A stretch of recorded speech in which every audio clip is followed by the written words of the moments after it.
Bonjour, je vais très bien par la grâce de Dieu. Alors, je suis l'abbé Sid Edi Edzan-Engwan et je suis vicaire à la paroisse cathédrale Notre-Dame de l'Assomption Sainte-Marie.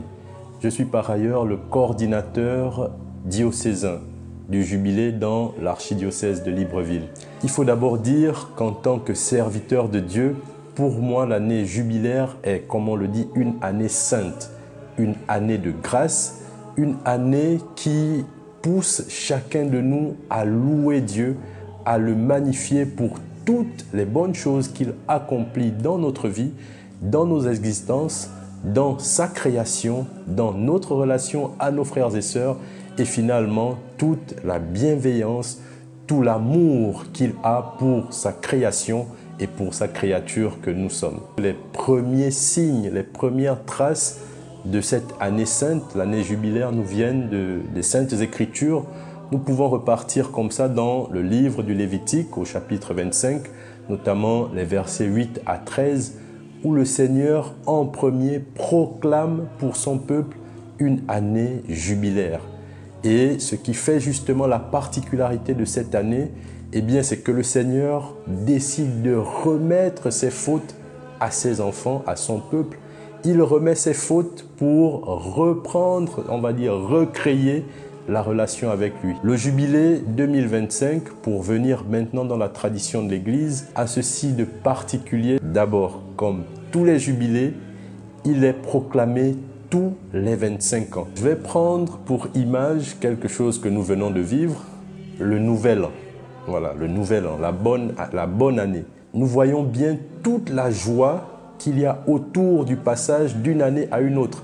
Nous sommes dans l'euphorie d'avoir quitté 2024, d'être entré en 2025. Le jubilé, c'est comme un grand nouvel an dans la vie de l'Église, mais un nouvel an qu'on ne vit qu'une seule fois tous les 25 ans.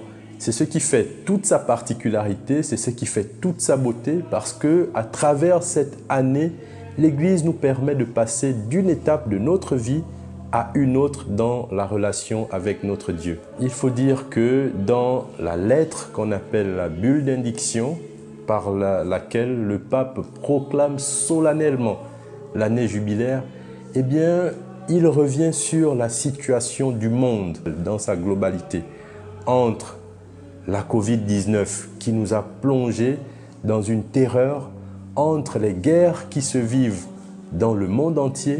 Eh bien, le pape a jugé utile que cette année soit placée sous le sceau de l'espérance. L'espérance qui ne déçoit pas, l'espérance qui finalement, au-delà des maux de la société, au-delà des maux de l'humanité, au-delà de tout ce qui peut nous porter atteinte, eh bien, il y a ce Dieu qui continue de se communiquer, il y a ce Dieu qui continue de faire chemin avec son peuple, il y a ce Dieu qui continue de veiller sur son peuple.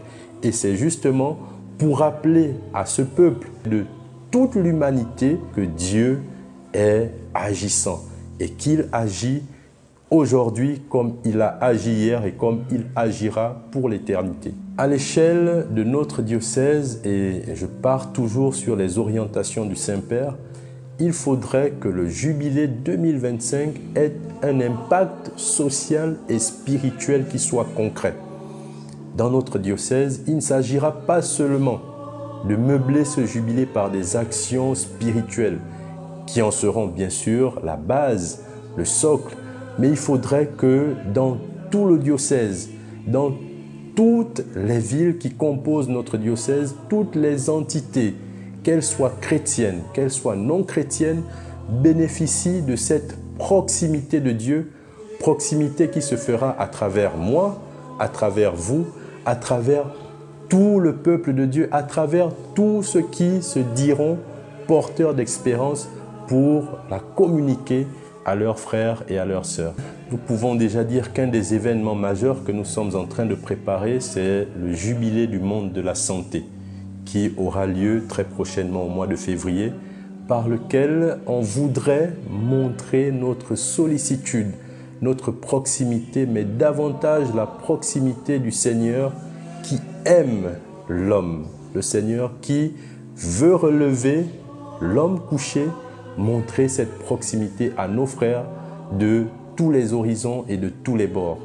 À côté de ce jubilé des personnes, du personnel de la santé, eh bien, nous aurons des jubilés pour les travailleurs, nous aurons des jubilés pour les familles, nous aurons des jubilés pour le monde de l'éducation, nous aurons des jubilés pour la spiritualité mariale, pour les chorales, bref, nous aurons des jubilés qui intègrent presque toutes les dimensions, non seulement de la vie ecclésiale, mais aussi de la vie sociale. Et au terme, pour être fidèle à notre Seigneur Jésus-Christ, dans l'évangile de Luc au chapitre 4, il y aura le jubilé des prisonniers qui viendra couronner justement cette année de grâce accordée par le Seigneur.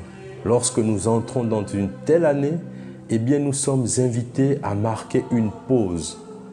Pause pour faire un examen de conscience qui nous permettrait d'évaluer la qualité de notre relation à Dieu, la qualité de notre relation à nos frères et sœurs, la qualité de notre relation à la création, bref, la qualité de notre relation à toutes les personnes, toutes les structures dans lesquelles Dieu nous a plantés et où il nous a établis. Le fruit donc que je souhaite, pour moi en premier, pour chacun de nous et pour tous les chrétiens, tous les hommes, toutes les femmes de bonne volonté, c'est la grâce, le don d'une conversion véritable pour que la gloire de Dieu soit manifestée aux yeux de tous. La première et peut-être celle qui est à mon sens la plus grande des astuces, c'est de s'approcher du trésor et de la grâce du sacrement de la confession.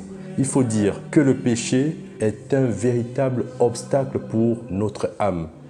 Et un obstacle qui n'a pas seulement une emprise sur notre vie spirituelle, mais une emprise sur tous les domaines de notre vie. Notre vie humaine, notre relation avec les autres, notre relation même aux institutions et à l'Église elle-même.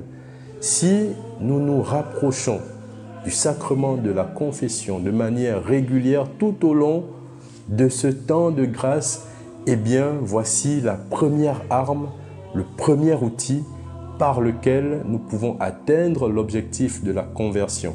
Et le deuxième qui lui est connexe, s'il faut dire ça comme ça, eh bien, c'est de vivre la charité à travers des œuvres bien concrètes, des œuvres palpables dans notre propre vie, dans la vie de nos frères et sœurs, dans la vie de l'Église, dans la vie de toutes les personnes en quête d'espérance.